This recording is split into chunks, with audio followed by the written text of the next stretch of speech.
唔舒服應該係喺2年前咯，睇越睇越矇啊咁成。佢矇咧，佢就應該係睇個1字變11。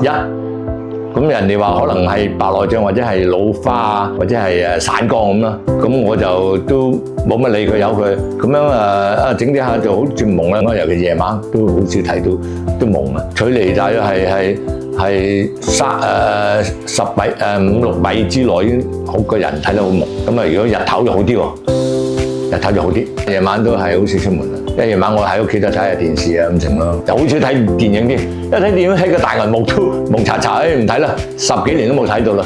我就睇到 Facebook 咯，喺 Facebook 成日都介紹啊咁成，咁我就試下咯，走上嚟。我睇到個質素非常好啊，啲人又 very kind 啊，又仁慈又成，服務又好。咁樣我登記完之後就跟住決定喺度做手術。白內障聽醫生講都係幾厚下噶啦，如果再唔做咧，越整越盛噶啦，早做過遲做啦，橫掂都係啦，脫離咗呢個苦海啦。